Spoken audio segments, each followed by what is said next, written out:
Hey everyone, thanks for joining us today. This is episode 5 of the Canadian Geekcast, and I'm your host, Matt. And today I am joined with Josh, Hey, what's happening? and we also have Steph with us, Hey, what's up? and Steve, Spoderman returns. Flip. and pulling up the rear, we've got Dennis. Is it May yet? I really want it to be May right now. Couple more weeks, man. Couple more weeks. Not soon enough. Yeah, that's I true. love winter number 2. I need a time machine. So thanks for taking some time out of your busy Sundays to hang and talk. No worries. Happy to do My it. pleasure. Hey, thanks for coming back. Yes, I'm back. I survived my oldest daughter's birthday party last week, which is why I was gone. You mean writing for about Spooderman? Yeah. That's what. Yes, you're actually yeah. My house was full of screaming 5 and 6-year-olds, so I'm actually just glad that I can hear. That was brutal. Fair enough. It's a loud But, party, I bet. yeah. Oh yeah, it was. So for those of you that are just that might be just joining us, each week we like to get together to discuss everything from the latest video games to films and television. You can listen to us pretty much anywhere that you can find your podcast. We've tried to make our show available on iTunes, Google Music, Stitcher, TuneIn, Pocket Casts, Podbeam, and as of this episode, we are now also available on Spotify. Hell Yay. yeah. Whee! So we're pretty much everywhere, and then we spam Twitter like crazy as well. So you can get us everywhere. We try and release every episode on Tuesday, Wednesday is usually what we aim for. If you like what you hear, please leave us a review on iTunes, Podbean, Spotify, or TuneIn. You can also send us an email with your comments, suggestions, or just kind of say hi. You can send that to CanadianGeekCST@gmail.com, and we may even read them on the next show. So with that intro out of the way, let's dive into our question of the week. This one comes from Jasmine on Twitter, and her question is, if there's one game you want to remind the world of, what would it be? Josh, let's start with you. I think does it have to be one game? Because can it be a series or a franchise? Yeah, let's go. Yeah, let's open it up to Okay. that as well. I would like to have everybody play the Lunar series that was originally on the Sega CD. And there's a couple of them, and then they were re-released on the PlayStation 2, and then they were re-released on the PlayStation Portable. Fantastic series. It's a role-playing game, JRPG. It's turn-based combat. It's one of those games that it captivated me. I've played it probably like 10 or 15 times each one, all the way through, start to finish. So, and I would like to see more. So if you guys could maybe get on that, start maybe demanding it and playing it somehow and asking for more, maybe we can get some more, because it would be pretty fantastic. Nice. Yeah, it looks. That's a game that's right up my alley. I love that style of game. Well, back in the day, like that animation and the level of voice acting that they had in it was insane. Like it was just nothing else was like it at the time. So It was kind of groundbreaking in its own right back then, but it's still one of those games that it really grabs me. If I pick it up and I start playing it, you're not going to see me for a couple days. Who's the developer for that series? Working Designs. Do they still exist? No. Oh, so that's going to make it that much more difficult, because now you got to find who owns the rights to that series. I think it was Atlas that did the remakes of them. Mm-hmm. I have to double check on the details of that, but I have them too. Like I've literally bought this. They are owned by Sega, so Yeah. Oh yeah. yeah. Yeah, well, it's possible. So if you want to see the Lunar series come back, start spamming Sega and Atlas. I think it's Atlas. Yeah, I have to double check, but yeah, let's spam Atlas anyways. It's just such a great series. The story's awesome. The voice acting was great.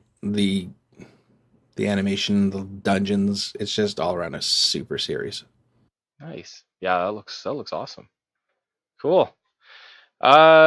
Steve, what about you?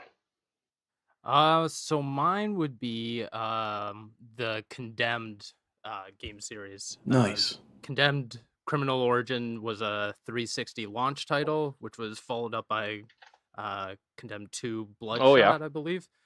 I honestly, the first game captured me right away. It was this is very down like survival horror-esque. Limited weapons, like all your weapons would break after a certain amount of time, limited ammo. Really focus on the horror aspect of it.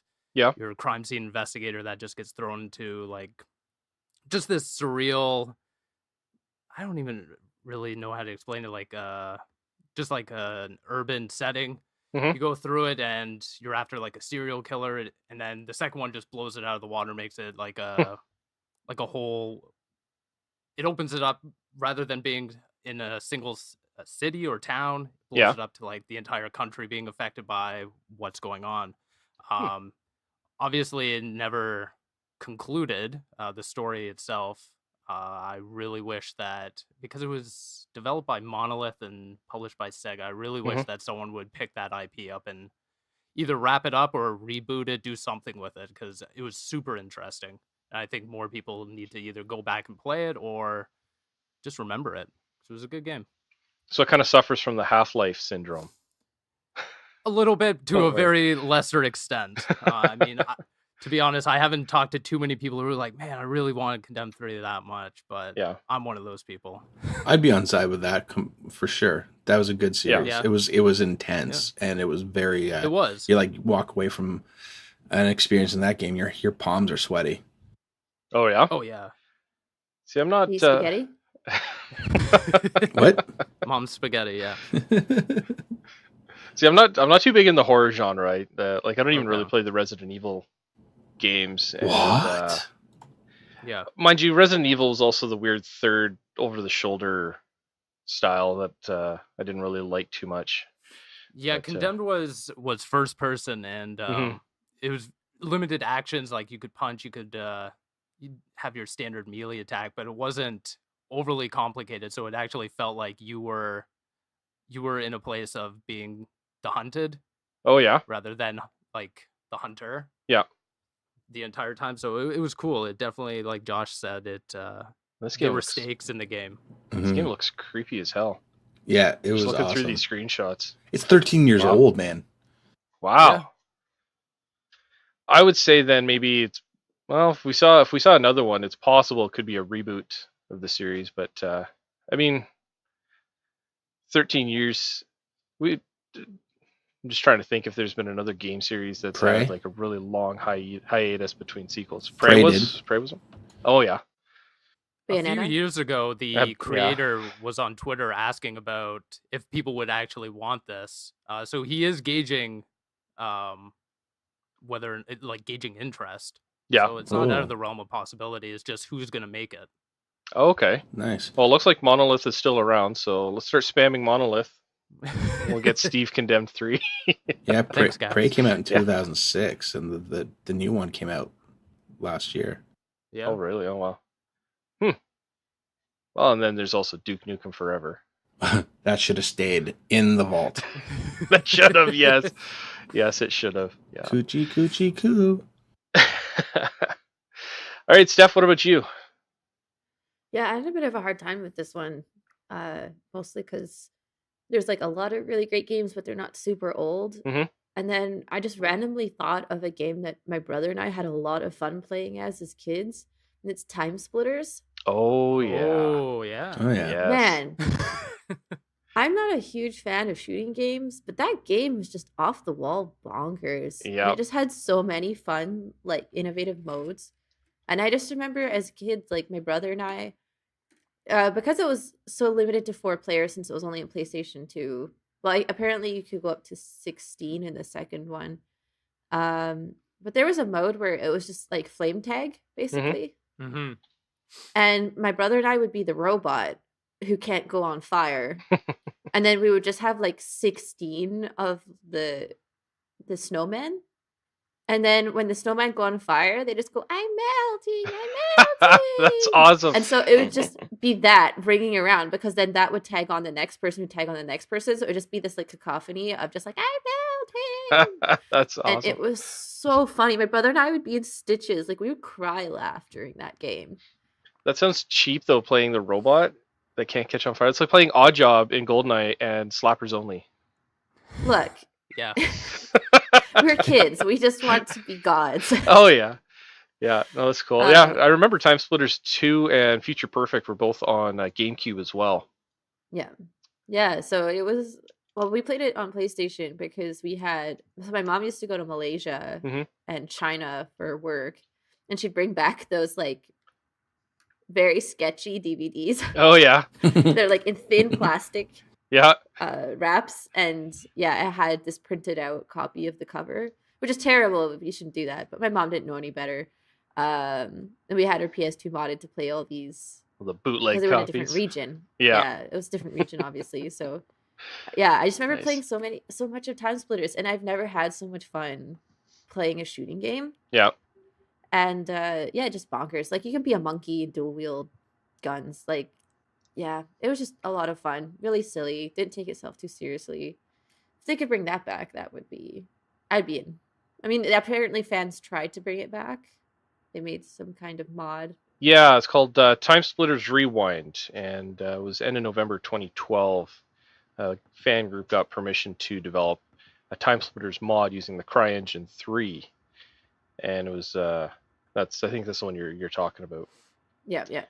So it was a demo was supposed to be released in December of 2013, but the release date for the playable demo was pushed back to 2017, and I haven't heard anything since. No. So Time Splitters 2 was hidden inside Homefront: The Revolution, by the way. Was it really? Yeah. Was it? Yeah, there's an arcade cabinet that you can find in the game. Oh, no way. And then you can actually like play it, yeah.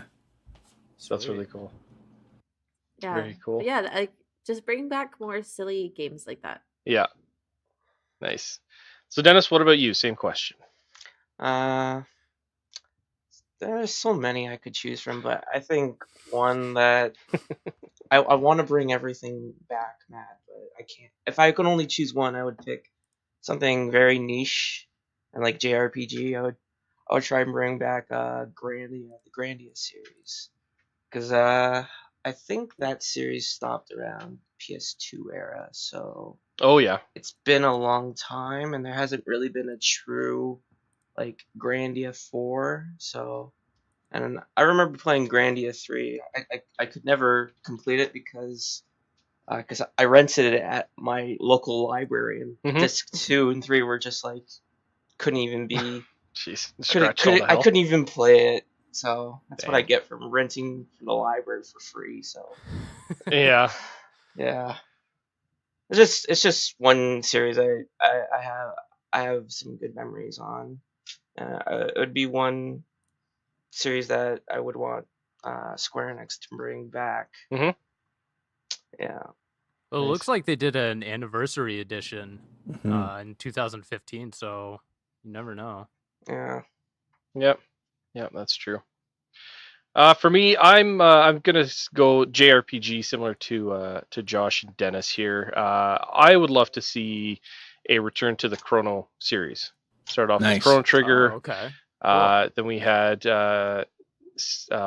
Radical Dreamers, which was a Satellaview game, I believe it was, and then Chrono Cross on the PlayStation. So Radical Dreamers kind of bridged the two games together.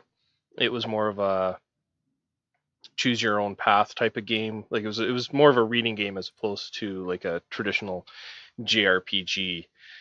But I know there was some a fan remake of Chrono Trigger that was in the works before it got shut down, where all 3D models and updated graphics and everything, but that got shut down. I've beat Chrono Trigger, I don't know, millions of times. My brothers and I pretty much went through and unlocked every single ending. But Chrono Cross is the one that I've never actually finished. I've only ever got to disc 1. So that's actually one of my goals this year, is to finish Chrono Cross along with Legend of Zelda: Link to the Past. Nice. So. Wait, you've never beat Link to the Past? Nope. No. Me neither. Okay.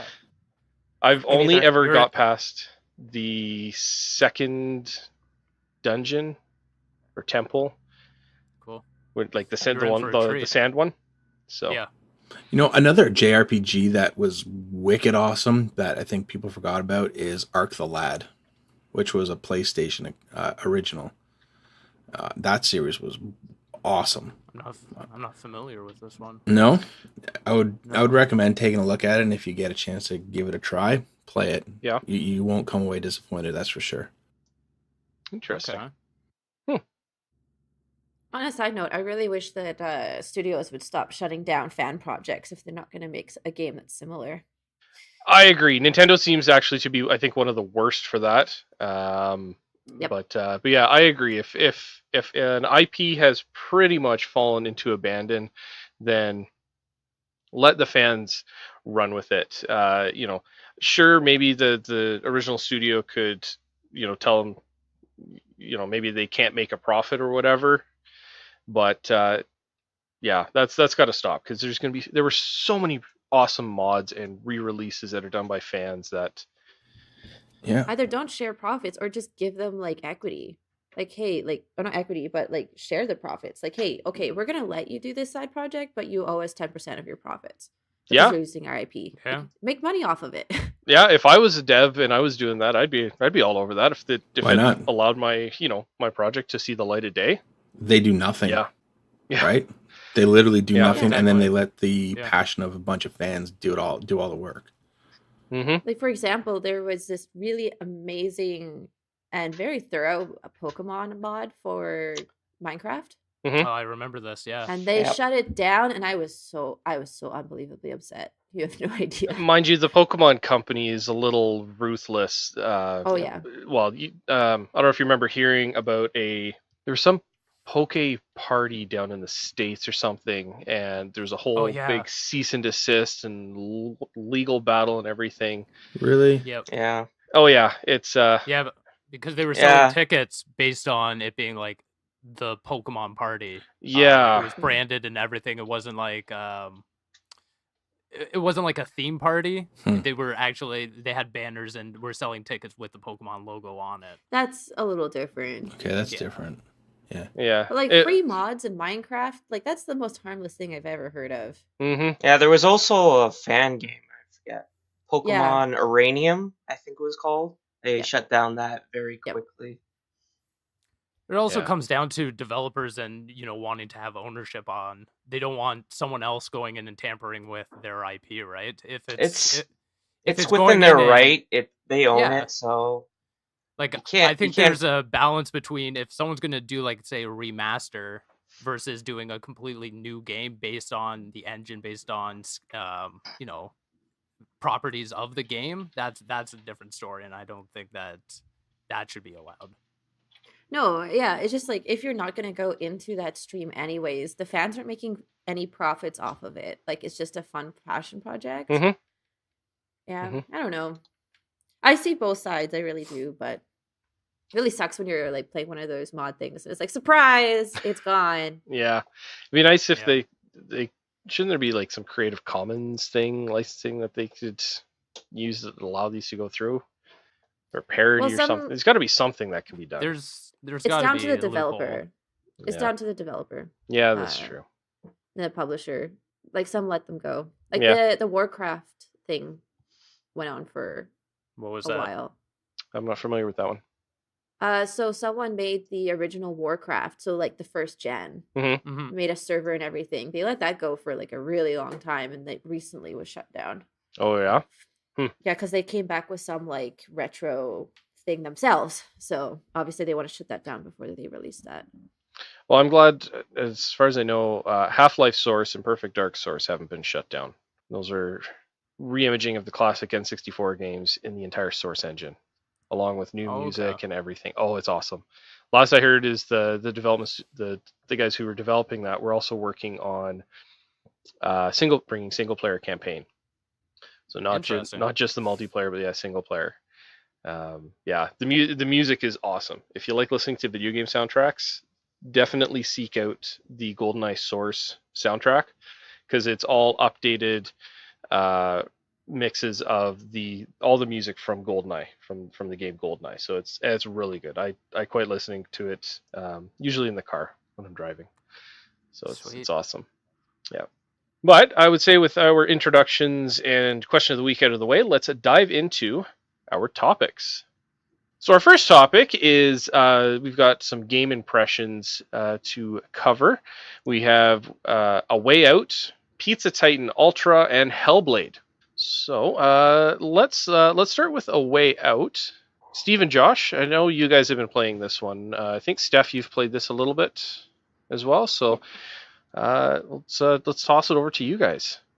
Yeah, I've played A Way Out probably approximately 2 hours at this point. Not too far into the story. Mm-hmm. We had some technical issues between me and Josh, so you're the technical issue. I'm the technical issue. Yes, you are the technical issue. That being said, I was able to get 2 hours of play in. I think in terms of gameplay, I think it's a perfect couch co-op. Like, just a co-op in general is a great game. Mm-hmm. The dialogue is awful. I can't think of a game that's come out recently that has such wooden acting, and the writing's weird. I don't know. Like, you don't play enough indie games. That's fair. That's fair. But for like an indie game that's published by EA, I would have expected a little more craft put into the dialogue. The story itself is fine. I mean, it's Prison Break. That's basically what it is. But no, the cinematics of having, both characters side by side in like a split screen, but when a pivotal moment is happening to one character, it kind of brings the second character screen to like 1/3 of the screen, giving the primary character a majority of the screen space. I think that's pretty cool. It's got interesting mechanics in it, but like I said, it's really early on for me. I don't have a full grasp of exactly where the story's going. I personally thought the presentation was outstanding. I think presentation looks great. Yeah, absolutely. I only really got to play like 20 minutes. My wife, gotta love her, but she's like, let's play this game. It sounds fun. It looks interesting. And she started playing, and then she promptly fell asleep, and I got stabbed because of her. So, so I kind of shut it down, and then Steve's just been, not able to get his gear working. So I hope to get to it today and maybe put a little bit of time into it. But I mean, my early impressions are I'm probably gonna really dig it. I'm gonna at least play it twice through as each character, and just I don't know if it's gonna make a difference or not. But I mean, I feel like I have to play it through it twice at least. I'm looking forward to, which is possible more. Because it seems like a pretty short game. I feel like I've heard it's only like 5-6 hours. It could be true. So when Steve and I were actually having our problems, I did a quick look online to see if there was maybe an issue with people having problems, and some jackass posted, or he tagged everything like EA and all these companies and the game itself, and he gave away the ending of the game on me. So don't be a jerk face. Don't be that guy. I'm a little cheesed off about it. I'm actually really fired up about it. I was pretty angry. And anyway, so I'll just move on forward and know what the end is, and I'll just want to see the adventure on the way through now. It's not about the destination. It's about how you get there. That's right. The journey. Yeah, I really enjoyed it. Has anyone played his other game, Brothers: A Tale of Two Sons? It was very good. I have, Brothers. Yeah, Brothers is awesome. Yeah, I sobbed. I don't think I've sobbed so genuinely in a game ever. Man, that game. But yeah, A Way Out, I really enjoyed it. You can really see how much he's grown in a lot of different ways. And it looks beautiful. I did the mistake of trying to play it with my boyfriend, who is very unenthused. But yeah, I think it was just a little slow for him. For me, it was good pacing, really, because it was more cinematic. This Right. is not an action game. No. I think people were kind of expecting a very action-paced game where it was going to be, oh, now you fight, now you do this and this and this, and more high octane experience. Mm-hmm. But it's a lot more chill. It's a lot more like a really thought out movie. Mm-hmm. Yeah. And you have to be in it for the experience. It's not all going to be high cut scenes. For sure. So, and there's a lot of like QTEs. I thought it was going to be a lot more, again, action stealth based, but it's a lot of QTEs, which is fine. I mean, I don't really have anything against them. At least how far we've gone. There's some puzzle solving. It's kind of like a more grown up version of Brothers. Yeah. Sure. Yeah. I could agree with that. But- Really good point is like as far as codependency goes, like within the game story and everything, it really amounts to the gameplay mechanics as well. Like you actually have to communicate with the person you're playing with in order to solve some of these puzzles. Like Steph was saying, like the puzzle solving isn't just one person goes through, solves a puzzle, the next person goes through and solves it. You have to bounce ideas and thoughts and exactly the viewpoints of each player off each other in order to actually succeed in them. It's not really a spoiler. There's like one part where you're both behind the jail cell and one person has to do an action and the other person has to like keep a lookout on the hallway to make sure the guards aren't coming. Just little things like that. The little attention to details makes it really fun because you do actually need the other person. It wasn't just a quirky thing that they put in. It's actually dependent on that. Yeah. Which is, I think, really, really cool. It wasn't just a gimmick. Well, really early on in the nurse's office, that as well. That's cool. Like, all of these little things, like you have to, one person is doing their action in order to let the second person progress even further, and vice versa. No, it's really well done. I tried to play it with a friend. I was going to start streaming it, and then we found out that you have to have a particular version downloaded if you don't own it yourself. So there's two different versions. There's a way out and there's a way out Friends Pass. And then you have to download that, and it's 20 gigabytes. So if you want to do stuff like that, get it done in advance. We didn't know that, so we ended up playing Don't Starve instead. But yeah, just be aware that is a 20 gigabyte download for your friend if they want to play it, and they have to download it as the Friend Pass. Awesome. Just FYI. Yeah, cool. Well, let's move on to Pizza Titan Ultra. Now, Dennis, I know you had a little conversation with the developer on this one about pineapple, didn't you? This. Didn't you? Yeah, trying to get a pineapple mission or something like that in. Well, there already is a pineapple mission game. I'm trying to get more. Oh, that's what it was, right? That's what it was, right? So, because the world needs more pineapple pizza, right? Yeah. They do. It does. It does. Totally does. So I wasn't able to try this one out because my desktop doesn't do too well for gaming anymore. Who else played this one? I jumped in. I played a little bit, yeah.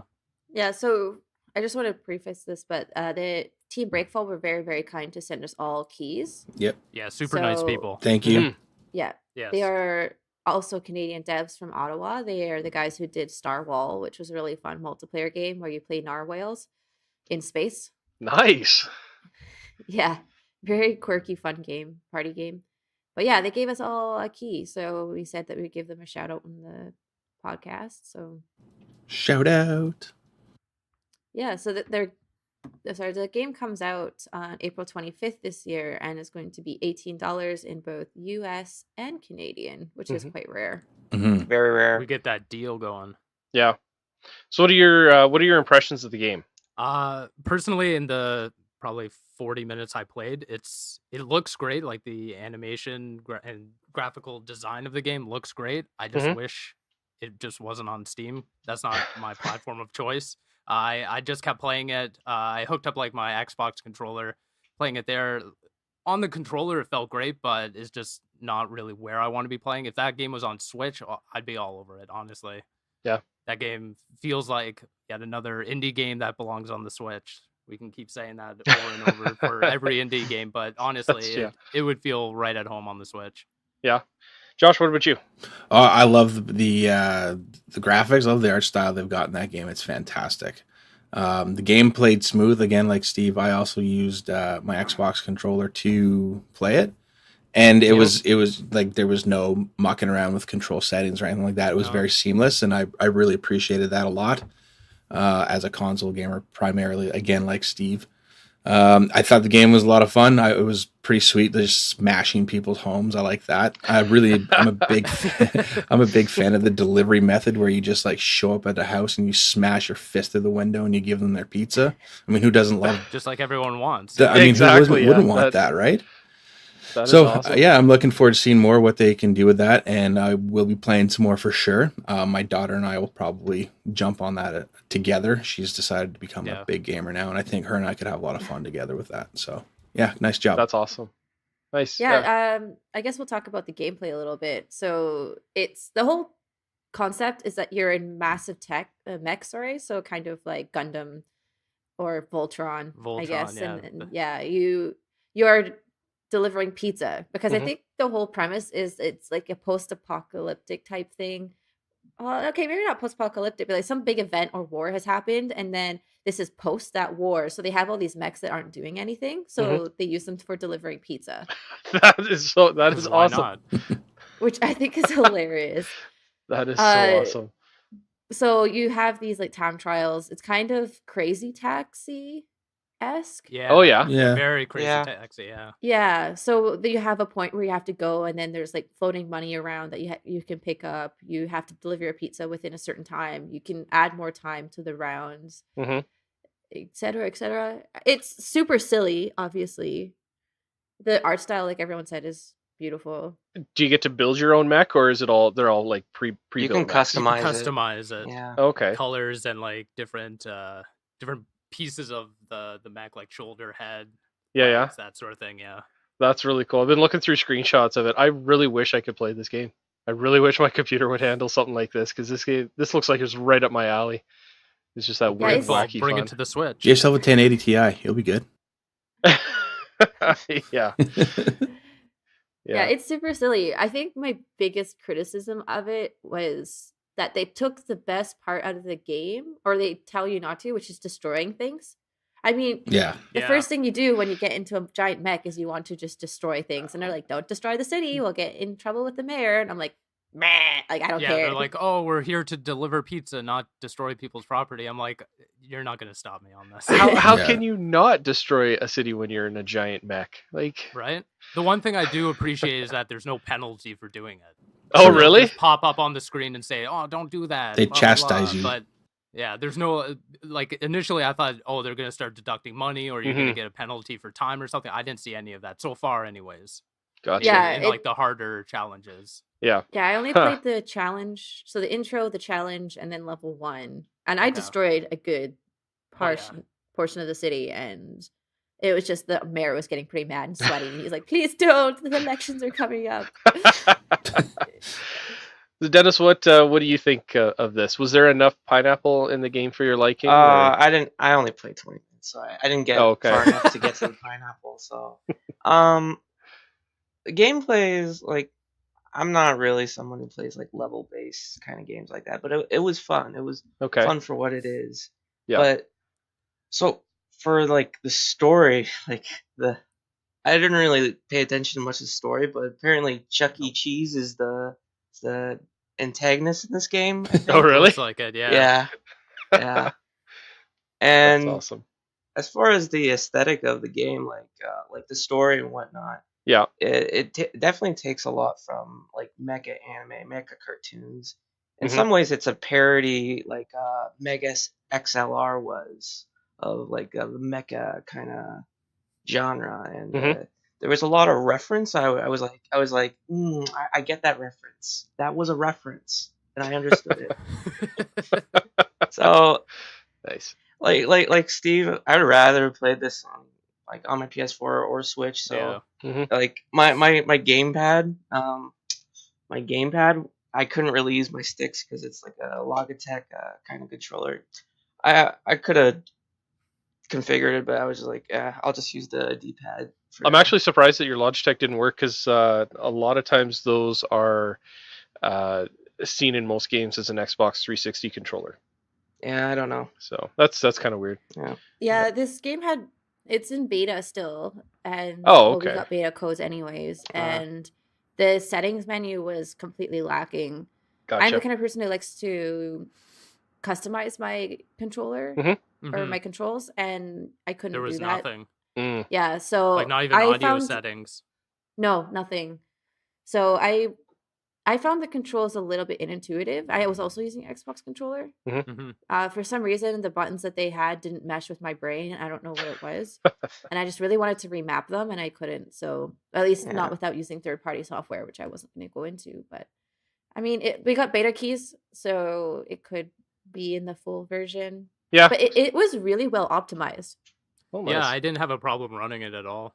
No, I've got a 960M, and I had it on the default graphics, and even when there's lots of enemies in the screen, it chugged away just fine, 60 frames per second. Very nice.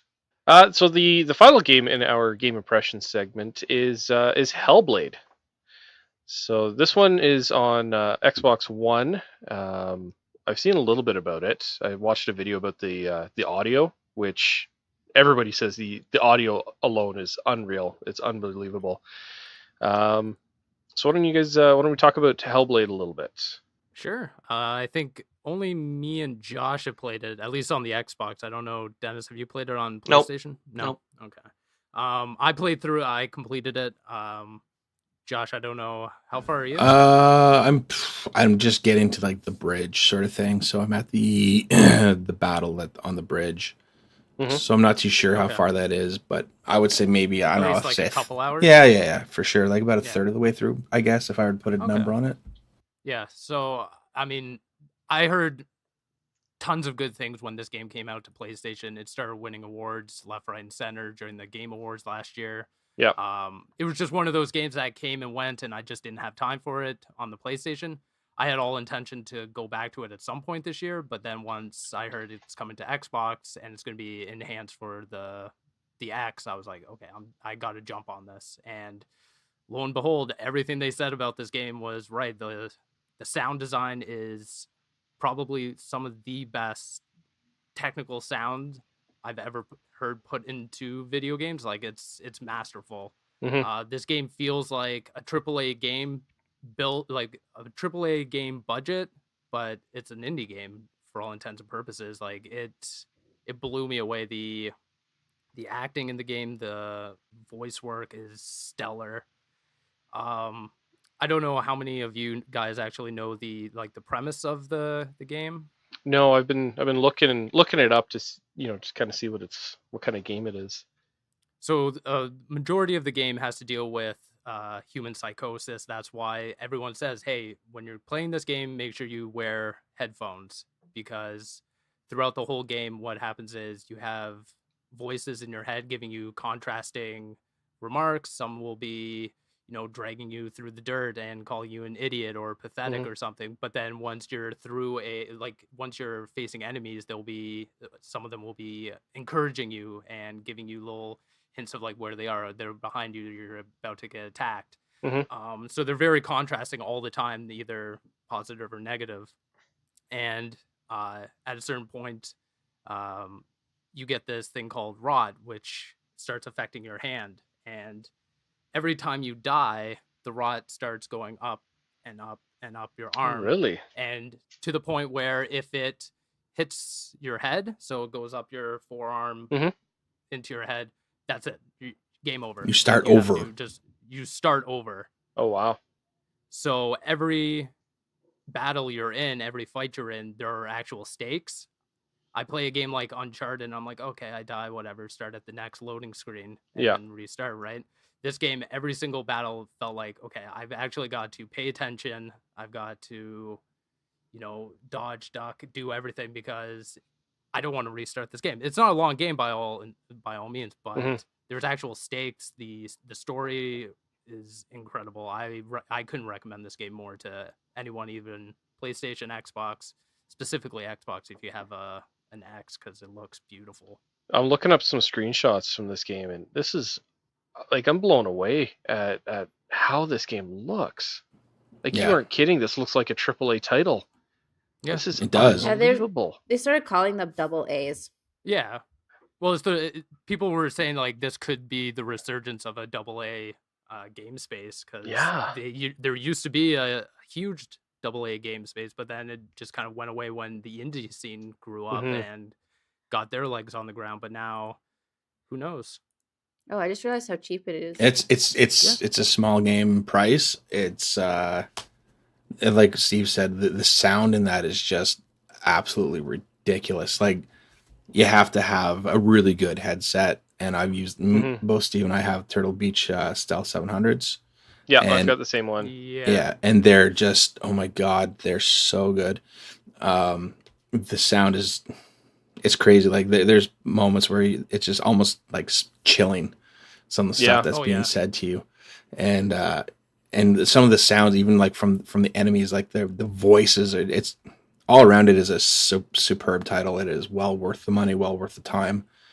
Get on it. Like, if you want to play a good game, single player title with a great story, great graphics, and like a really high level of sound quality, like the best sound engineering I've ever heard, then absolutely get on it. I would say so. Yeah. I would recommend hitting up their website, hellblade.com, going to the video section, and going to behind the blade, I think is what it is.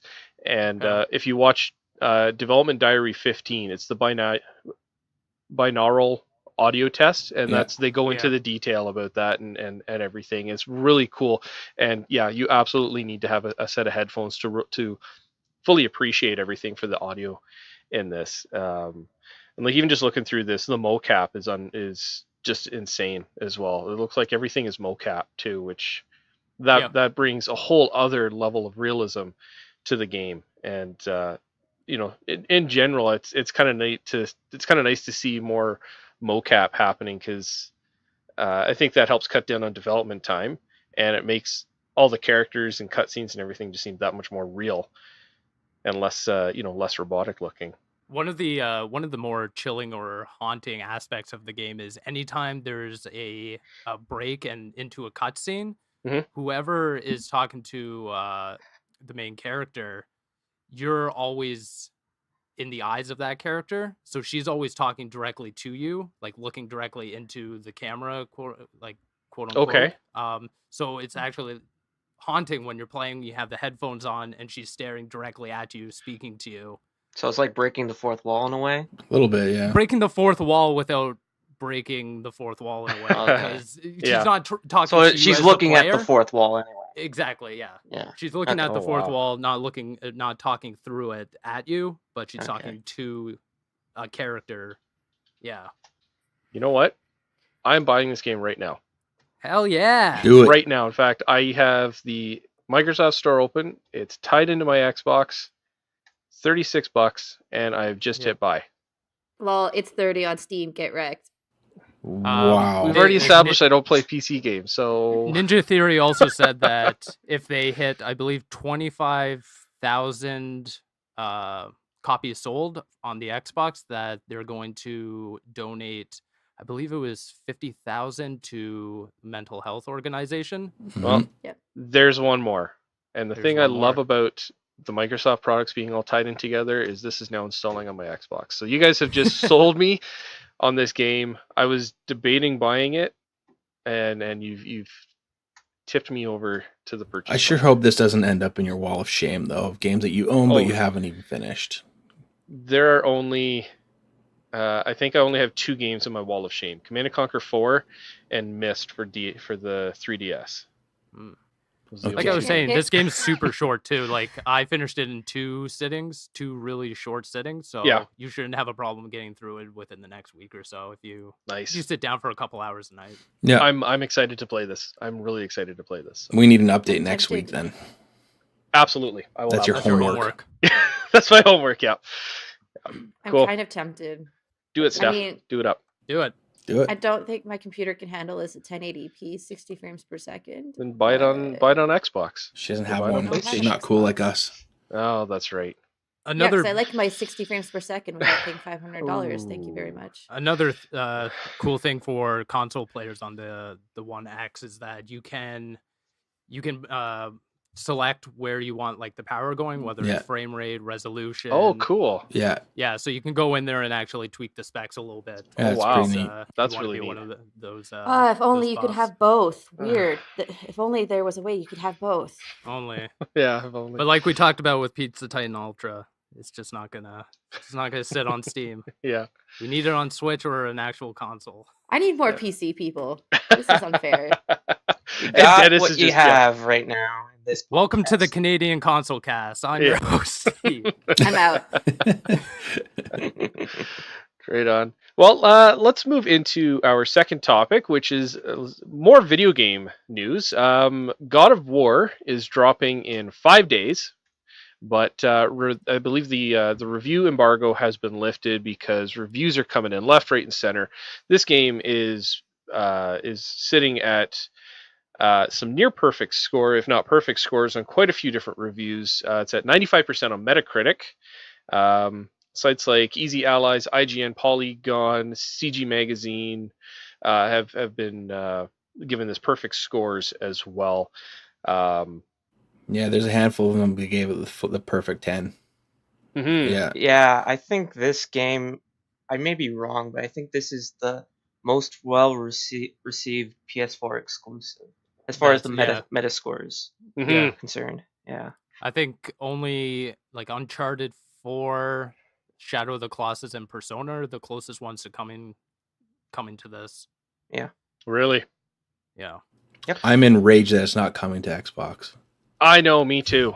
I'm just kidding.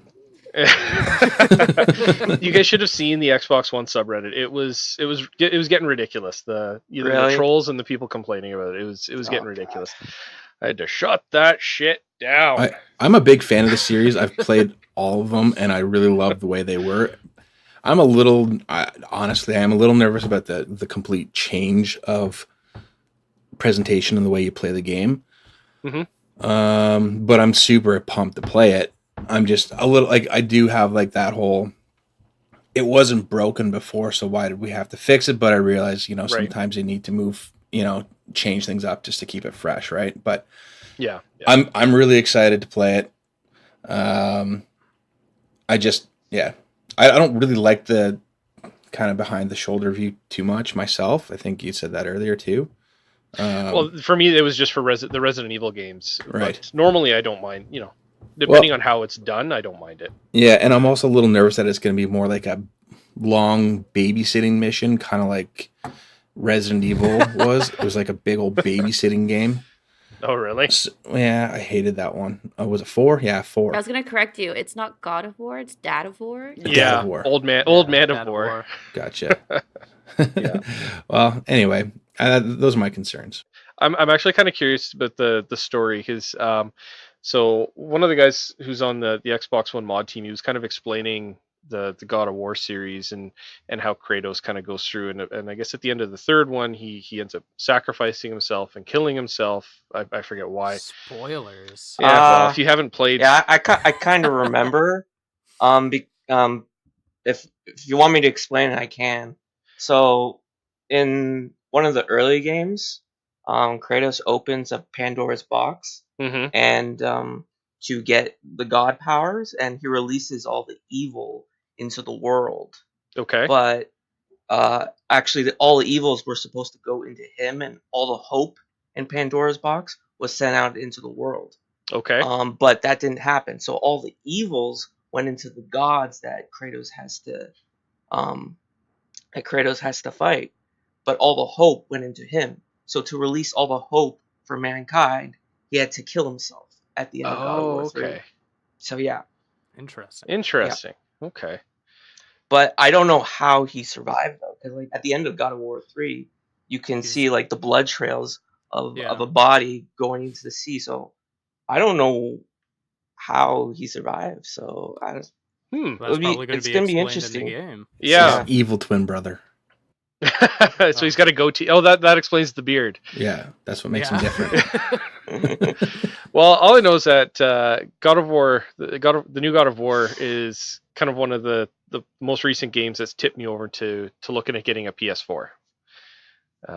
So that's kind of one of the games that's that's the next purchase on my list is an entire PS4 and God of War for me. So I'm actually glad that they're doing this because Josh, you were saying the don't fix what's not broken. I thought God of War needed a reimagining or something because I played 2, I played 3, and while it was good for its time, I don't know if it would hold up to what we're used to today. Sure. I think a lot of games, like you look at Tomb Raider, right? They sacrificed what the old games were for more story-driven, down-to-earth game, and I think that's what kind of Sony Santa Monica is trying to do with God of War, making Kratos relatable, making I can't remember his son's name, but making his son a character you want to care about. Yeah. Well, let's move on to our next topic. This one, we're diving into some TV for this one. For those of you that are unaware, ReBoot has been rebooted. so if you're not sure ReBoot. if you're not sure what ReBoot was, it was a CGI TV series released by Canadian studio, Mainframe Entertainment, I believe it was, and then eventually it was Rainmaker. It takes place inside of a computer, so everybody in there is it's all computer. So everything is all CGI as well, and there were 4 seasons, and actually the entire series spans the entire is over the span of a week between all 4 seasons. But that's just because how fast computers go. This series ended up getting quite a big following. Spawned at least 1 game and then a series of comic books and everything. And at the end of season 4, it just up and stopped. So it was left with a big cliffhanger, and that was it. That was the end of that. My heart still hurts about it. Yeah, it does. That was devastating. Yeah. I don't know if it was officially or unofficially. Everything was tied up in a comic series. Yeah, it was. It was. Yeah, so there's a comics. Yeah, so and that's where I'm not sure if that's going to be considered canon or not. But you can at least, if you find the comics, you can at least kind of see how that series is supposed to have tied up. And ReBoot played on a lot of even like modern like stuff going on. They even kind of played a little bit about current other video games. So there was in one of the seasons characters of Enzo and Dot are in a game that looks just like it's been taken from what's the Bruce Campbell movie? Evil Dead. Evil Dead. That's what it is. Yes, Evil Dead. So it's very similar to Evil Dead. Dot even looks like I think it's Elvira. Mm-hmm. And then Enzo ends up looking like zombie Michael Jackson from the Thriller music video. That's right. It was pretty good. There was even an episode where it was pretty much all in Mad Max. I remember that. I remember that. It was so good. When Bob reboots, he looks like he's supposed to be Max. It was really good. It was really well done, and the CGI ends up just getting better and better as the series goes on. So, series up and stops, and just a couple weeks ago, it was rebooted. It's now a Netflix series, still done in partnership with a Canadian studio, so it is a bit of a Canadian show. But it's not ReBoot. As Steph says, it's not available in Canada, right? Not yet. That's so stupid. How are you watching it then? I plead the fifth. You're not an American. You can't plead that. That's fair enough. But so the whole new series, it's like a bad high school drama. Just it's now in the real world with some adventures inside of a computer. Pretty much it looks like a bad ripoff of VR Troopers, Superhuman Samurai Cyber Squad, and Tron. When you think about it, the way, especially with the way it's like a bunch of high schoolers having to go into a computer to fight viruses done by an evil person. Like that's Superhuman Samurai Cyber Squad right there. The CGI it's okay, but it's not what you would expect at all out of a current Netflix series. The yeah, CGI is poor. The one thing that I did like is the voice that the voice actor that they use for Megabyte sounds very, very close to Tony J, who's the original voice of Megabyte. It's even got the same affliction. It's got the same tone. Maybe not quite as deep, but it's close enough. It sounds like it should. Like Megabyte sounds almost like how he should sound. Sure. And he's the other nice thing is that he's a Canadian voice actor. He's from Calgary. Not going to hold that against him, but my people. But overall, that's okay. The other thing is when you see the new Guardians and they're in their suits, it borrows very heavily from Iron Man. The view that you would see from Tony Stark or from War Machine, where it's like you're looking at them and you can see the visor in front of them. Right. So it's very, very. It's like that. They ripped it off. They did big time. The other thing I noticed is that everything has the word cyber in it. So there's cyber locust, there's a cyber patch, they've got cyber grapples, they've got cyber everything, and it's ridiculous. Because they're in the computer. Yeah, they got to make sure that people know that they're in a computer. Yeah. The other thing that I notice is when the new Guardians are talking to each other when they are in cyberspace, right. It sounds like they were recorded individually without any interaction with the other actors, and then it was cut together. Dope. So like they were all in a isolated sound booth. Not even, because if they were in isolated sound booths, they can at least interact with each other during the recording. No, I meant by themselves. Oh yeah. Like so recording their lines and then someone else would go in and record theirs. Exactly. Is that what you mean? Okay. Yeah, they have no other interaction with any of the other actors, so they record their lines, and there's it's all stitched together in post. Yeah. And I've listened to, some stuff where that's how it's recorded, and it sounds very disconnected. It does not sound very good. Is this like Riverdale High School bad, or is this like just bad? Just bad. Because did you just talk trash about Riverdale? I love Riverdale more than anybody, but it's one of those like it's golden trash. So would you say this is something like you would see on, say, like the Family Network or like ABC, Hallmark something Network. like that? Like who is the intended audience for this? I would have to say probably is it like Disney Channel level bad. That's kind of what I'm thinking. Yeah, Disney Channel level bad, where it's just you've got the laugh track and the jokes are forced and not funny. And the laugh track. Like there's no laugh track, thankfully, because that would just make it even worse. But I would have to say the audience that this is intended for is probably 11, maybe 12 to say 14, 15. Okay. In about that range. Brings me to my next question. Does the show lean on the fact that people have watched the original series and have moved into this, or is this kind of like this is a new start to ReBoot? You don't have to know the previous story, the lore, anything like this. Is it like a clean slate essentially? For the most part, from what I've seen, it does make reference to previous characters and everything. Like Megabyte makes reference to Bob, but when he's talking to his now human, I don't even know how you'd want to call it, overseer, slave. Well, Megabyte is the slave in this one. Megabyte is being controlled by the evil human outside in the real world. But Megabyte makes reference to Guardians and talks about Bob.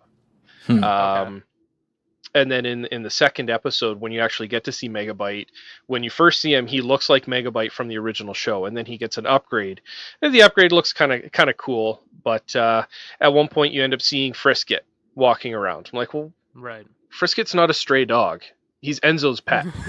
Why is Frisket just randomly walking around? And then as he's walking through Mainframe, this is where I was saying it looks like it's an abandoned city because there's no sprites anywhere. It's kind of darkened. You end up seeing Dot's Diner, and it looks like it's all dark and everything. Yeah. So if you've never seen the original series, you're not really going to be missing out on anything. If you have seen the original series, you're going to notice little things as it goes along. They've said at one point they are going to try and tie this into the original series and wrap up how that one ended. So we are going to eventually see Bob and Dot and Enzo. And that's the only reason why I want to kind of keep watching, is just so I can see this. But I'm not enjoying it. So yeah, the reason I asked those questions was because when you see Frisket, when you see Mainframe, are these moments of like fanfare where you're like, oh man, I really remember, being in love with this character or the setting, or is it just like, oh, here it is, we're moving on to something else? It was just kind of like, yeah, here it is. So when you see Dot's Diner, Megabyte doesn't really make reference to it. He's just walking past it. It's part of the scenery. When you see Frisket, Frisket is just walking, and Megabyte does, I forget what he does. He does something, and Frisket gets scared and runs off. So he doesn't acknowledge that it's Frisket. He doesn't acknowledge that it's Dot's Diner. It's just, it's there. Okay. Gotcha. So, bring back Matrix. That, yeah, it's gonna be interesting. Matrix was actually one of my favorite characters. Everybody's favorite character, I think. Yeah. And Andrea. Badass. She was command.com, command dot as well. Yeah. But if I'm just surprised that this show got, because correct me if I'm wrong, but 20 episode series or season run. That something like that. Really long. Yeah, something like that. For a first season, yeah. Don't remind Matt. It just means he has to watch 20 episodes of it, and he's not happy about it. No, you know what? I'm probably 17 more to go. Yeah, I'm probably just going to find clips on YouTube, just to kind of see how it ties in. If you were a fan of the original series, I highly recommend avoiding this one. This is not ReBoot. # not my ReBoot. Whoa. Is it? Do they release it each week, or are all 20 episodes out right now? I believe because it's a Netflix series, it's all 20 are out. I see only 10 listed in the episode guide, though. Okay, so maybe they're doing it in batches. Okay, 10 and then 10. So, so wait until next season to see all your favorite characters back in action. Mm-hmm. Yeah, I'd be good with them coming back, man. I really wish it was just like a proper. Oh, we upgraded the system. Here's the old characters, and this is how it was, and let's move on with things the way they should be. Yeah, even if it was still, takes place inside of a computer and you've got new characters, at least, if there was some proper connection to the original series and it was still, still connected somehow. All the characters inside the computer still saw the user as the enemy. Yeah, and this external being that they don't really know who he is, whereas now they know inside the computer, they know who the users are and they can interact with them and everything. It's I'd be perfectly okay with this coming back as the exact same show as it was before, without any upgrades. That's exactly my thought, yeah. If they brought it back with the same design elements, everything from the 90s, that would be awesome. Mm-hmm. You literally want the Digimon Try of ReBoot. Yes. Yeah. That's exactly what I want. Yeah. So hexadecimal, I think, is going to be introduced pretty soon. Probably in one of the other episodes. From some screenshots that I've seen, she looks very similar to how she did in the original series. And there was a trailer that I saw, and you get to hear her laugh. Yeah. Which did remind me of the original Hex, because Hex was always the one character that creeped the hell out of me, especially when she would go all evil and she'd have like the big sharp teeth and everything. You'd see her fly at the screen. Yeah, I always hated that. That always actually scared me when I was a kid. Spooky. Love it. So I'm hoping that at least Hex kind of looks very similar. And if the screenshots that I've seen are anything to go by, at least that's going to kind of be tied in. But yeah, avoid the series if you're a fan of ReBoot. That's pretty much all I gotta say. Now I'm gonna have to watch it though. I know. I'm sorry.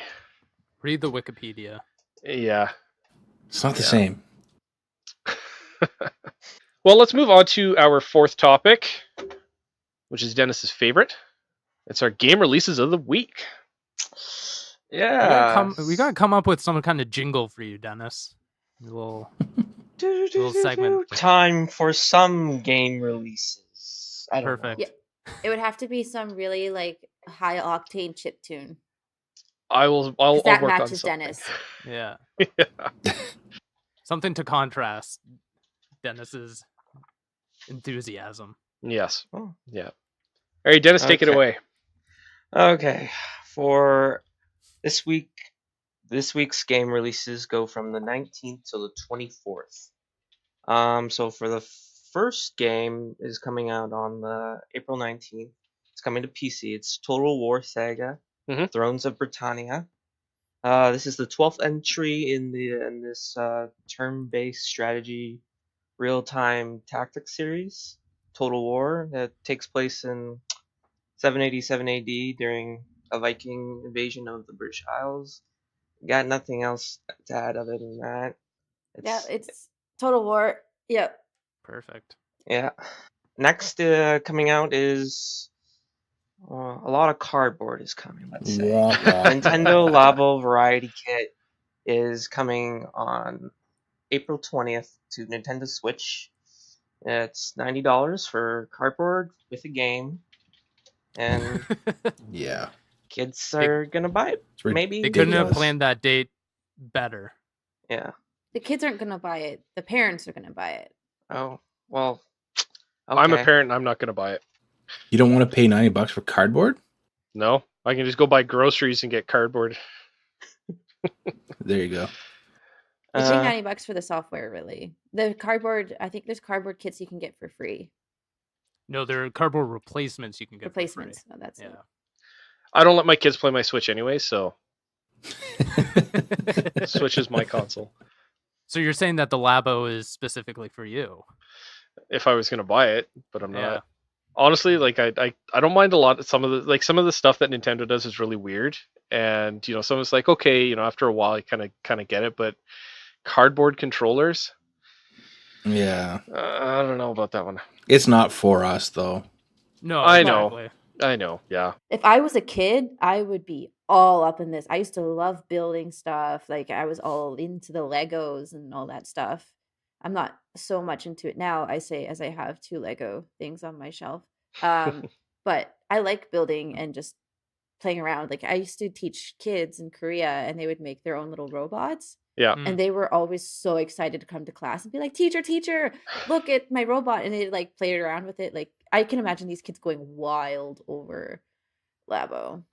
Yeah, I know when my kids saw it, when I showed the trailer to my kids, they were quite excited for it. And they're like, I want to get that. I'm like, no, it's not happening. And I'm all for Nintendo just flexing their muscles on the weird and bizarre. Like I love when Nintendo, takes a risk and does something new. So. Oh yeah, absolutely. Well, that's not the only Labo kit that's coming. There's another one. This one's way more exciting. It's the Nintendo Labo robot kit. It's the same variety, but with 100% more robots. It's coming. You can make your Pizza Titan Ultras. Sweet. Oh, they should collaborate. It's coming the same day, April 20th, coming to Nintendo Switch as well. After that is God of War. We just talked about it. It's coming on April 20th. I just want my semester to end so I can just play this all week. Just want it now. Just give it to me. Yeah. After that, South Park: The Fractured Butthole is coming to Nintendo Switch. I love that title. They couldn't use the the original title, so yeah. What was the original title? Well, there was no original title, but it was probably The Fractured. See, South Park titles they're always like that. Even this, like their previous ones, it's always that pun play, just like the Ratchet and Clank games, where it's up your arsenal. Exactly, it's like an innuendo. Yeah. But your delivery of that title, Dennis. Butthole. It's the fractured butthole.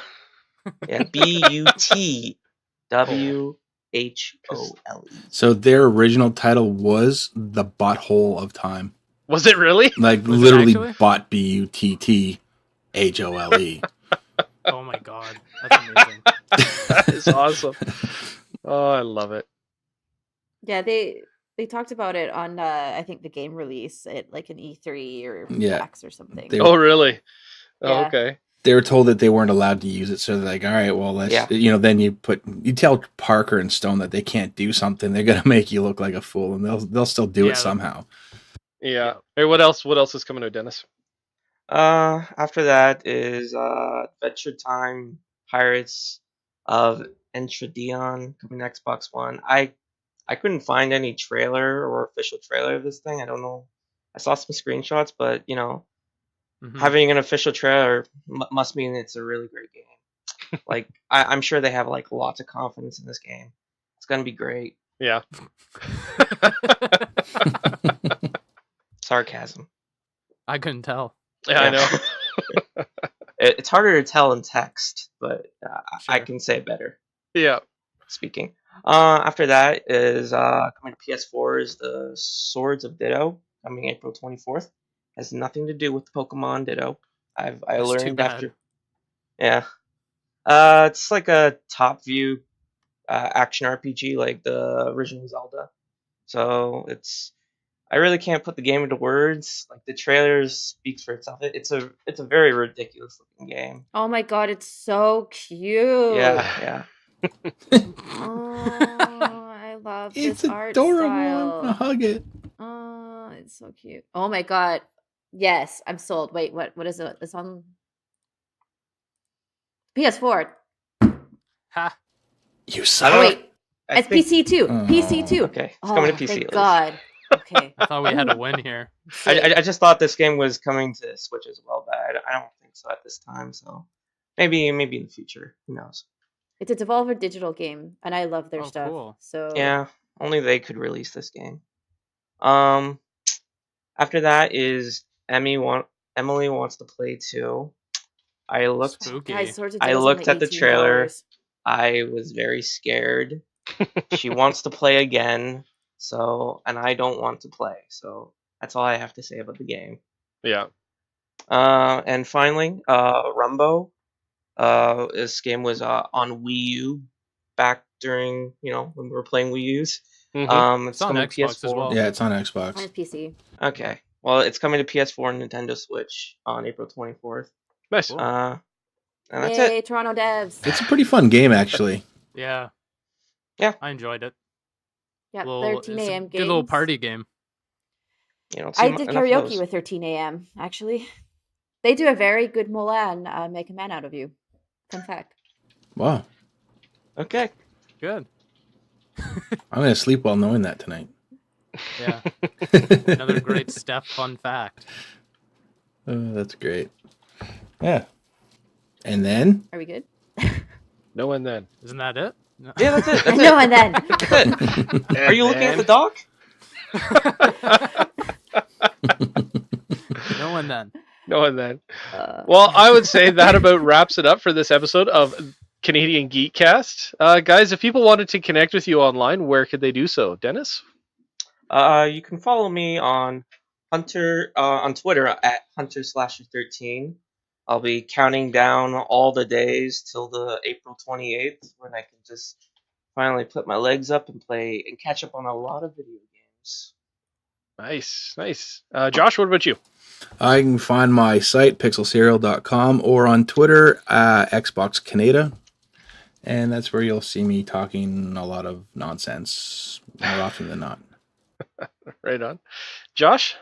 Or, sorry, Steve. I I need another coffee. 5 episodes, guys. Yeah, you can find me on Twitter at svigvari. I'll be counting down the days for God of War, actually. Pretty excited. Right on. And Steph. You can find me at Maple Thistles on Twitter, and I'm starting streaming apparently. That's a thing that started. Probably Tuesdays and Thursdays on Mixer. So you can find me at mixer.com/maplethistles. Right on. Where I'll be streaming with my friend Gil on Thursdays and my friend Lily on Tuesdays. It's just gonna be a hodgepodge of games. So Nothing wrong with I'm that. not playing Fortnite. People kept dropping in like, "Do you play Fortnite?" I'm like, "No, no." It's only the hottest streaming game right now. Mm-hmm. Yeah, when I log into Mixer, like literally all of the featured streams at the top, they're Yeah, it's all Fortnite. Yep. Yeah. Yeah. Cool. Well, and you can find me on Twitter at ReggieFeesaMeme. And you can also find me on Reddit at Trainass. And if you can also connect up with us on our website, which is CanadianGeekCST.wixsite.com/home, where you can find our profiles, links to Twitter. You can also should also be able to find links to the podcast as well. Just if you don't want to go searching for them, so you can click on those. If you like what you hear, so again, please leave us a review somewhere. Let's bump those numbers up. Okay, that was. Yeah, just shoot us a tweet, email, whatever. Yeah, send us a question of the week. Yes, that too. Yeah, if you want, shoot us a tweet with what you'd like us to ask as a question of the week. We'll probably pick it and ask it on the next episode. So be sure to tune in next week, where we're going to discuss even more things geeky and why pineapple is the worst topping on pizza. God, no, that's rude. And that's on the Canadian Geekcast.